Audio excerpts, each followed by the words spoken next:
Hey guys, how you going? Yes, I know, long time no see. I apologise.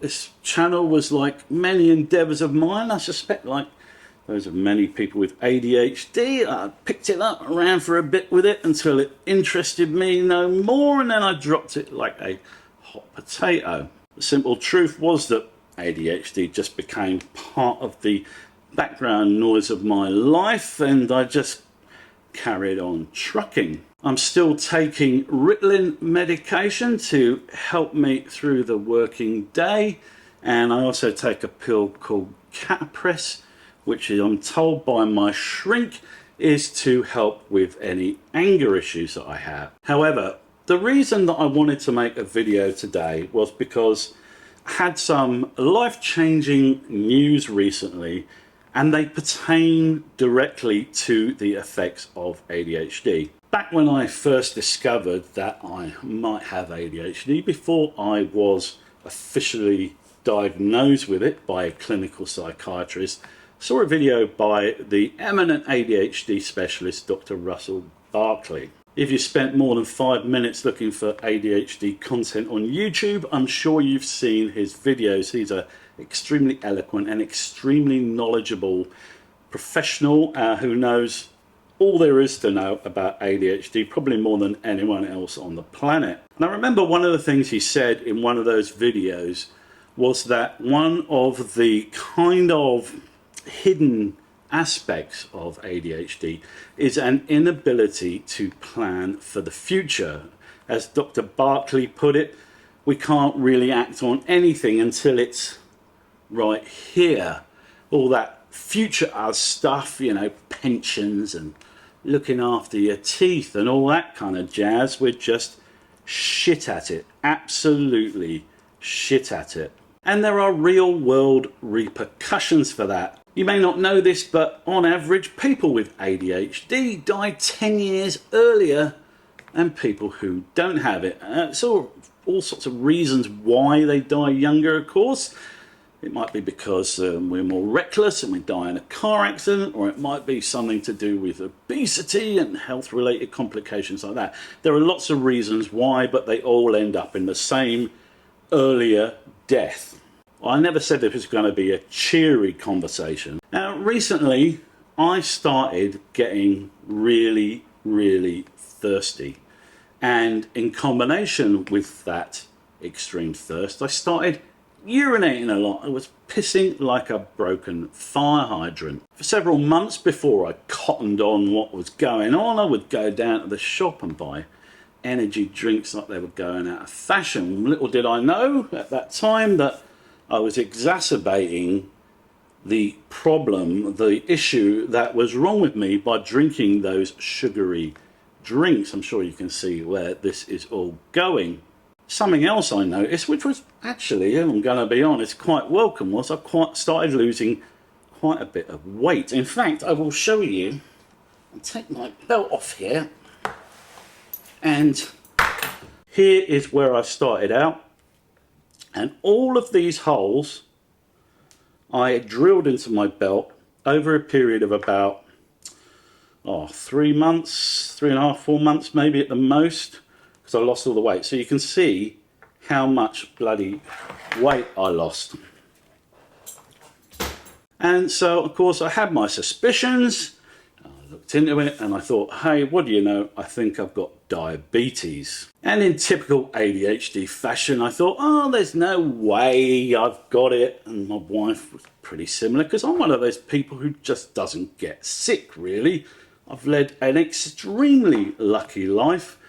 Never had anything significantly wrong with me at any stage in the game. I've been fat. I'm fat now. I'm medically obese, but I've never had any great sicknesses or illnesses, and I'm very thankful in that regard. But when you started looking at the symptoms, it seemed pretty clear to me that that was what was happening, that I had developed diabetes. So I booked an appointment with my GP, and he booked some blood tests for me, and the next day he phoned me up at home, which we know is unusual, and said, yes, Andrew, you have diabetes and you have hyperglycemia, which is when you have very high levels of blood glucose in your body, and it's extremely dangerous. I forget what the official unit of measure for it is, but I was 15 and I got up to 20 subsequently. The doctor obviously deemed it serious enough to give me a bell at home and booked me in immediately for a visit to the nurse. He prescribed me insulin and morphine, I think it's called, a diabetes pill, immediately.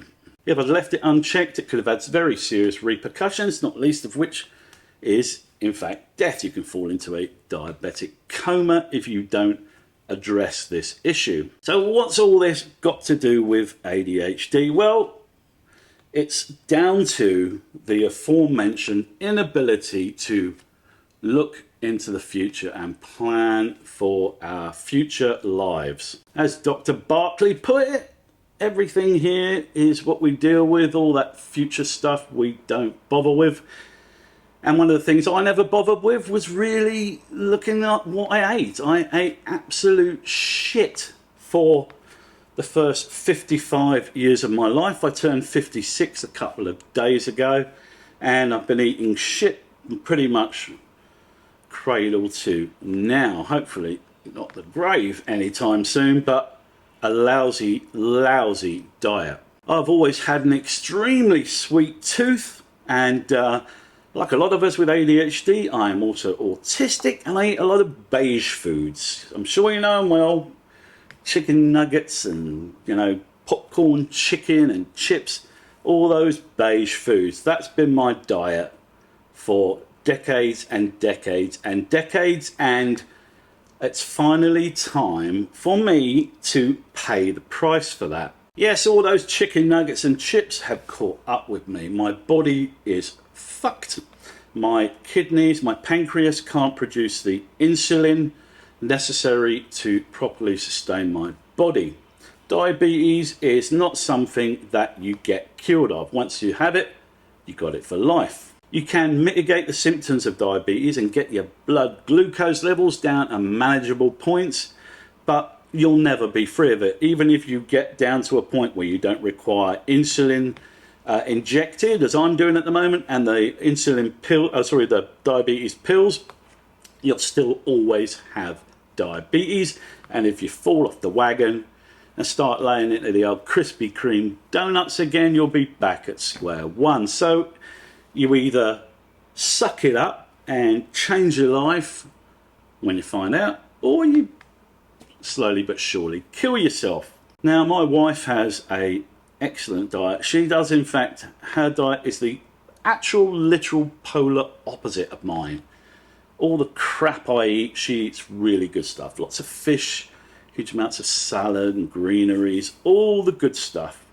And I've now got to try and eat a bit more like her, because I'm 56 and I'd like to carry on trucking for a little while longer. So I have immediately ceased eating sugar in as much as I can in my diet. I've deep sixed all the chocolate bars, the strawberry milk, the sugary energy drinks, and as far as I can, the processed foods, which are, I think, main culprit in many people's diets for that sugar content. All that crap in the chicken nugget coating, that's where you're getting all this hugely damaging sugar in your diet. And I've cleaned out the freezer, given away or chucked it all in the bin, and I've replaced it, in as far as I can, with healthy stuff. I downloaded a great little app that I can scan. It's called My Diary, and I can scan the barcodes on stuff in the supermarket, and it gives you a score between A and D of how healthy, relatively speaking, that particular food is. And I've found that extremely useful to help me try and get a handle on this, because I haven't got a fucking clue. I've never eaten healthily in my life. I've always eaten shit. I've never cared. I just give in to any temptation. This is 100% ADHD thing. If I'm driving past a 7-Eleven, I think, oh, a nice 4-box of Krispy Kreme donuts would be go down a fucking treat right now, Andy. Let's go and get some. And I do. I didn't give a fuck. I literally just gave in every single time, and I'm now having to control myself for the sake of my health. Now, it's not easy, but it has to be said, the world's come a long way, and there are many options for people who live in, you know, a wealthy country like Australia, where I live, for alternatives to the crappy processed food. You know, there are sugar-free biscuits and sugar-free chocolate, and, you know, I can eat healthy chicken cuts, which I grill and season and all that kind of stuff. But the only thing I have going for me is that I've always exercised. For about the last 5 years now, I have done an hour of exercise every single day. Come rain or shine, no matter how I'm feeling, I did my hour of exercise even through being infected with COVID. I take it quite seriously. It wasn't a serious COVID infection, thankfully. I just felt a bit off kilter, but I carried on and did my exercise, and I know I have to do that rigorously every day or I won't do it at all. If you give yourself an excuse with this goddamn malady, this ADHD of ours, then you will wriggle out of it and not do it. So there you go, guys.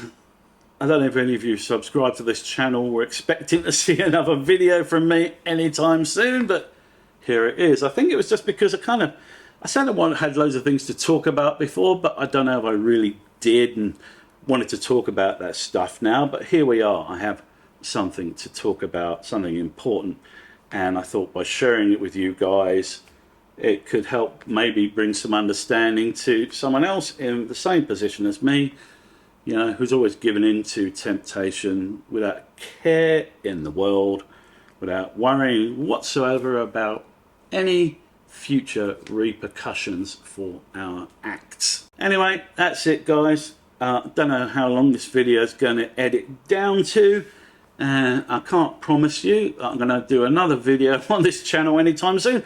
I might, who fucking knows. Big changes in my life, maybe I will. But anyway, hope you liked the content. If you did, share it around, send it to your fat ADHD friends like me.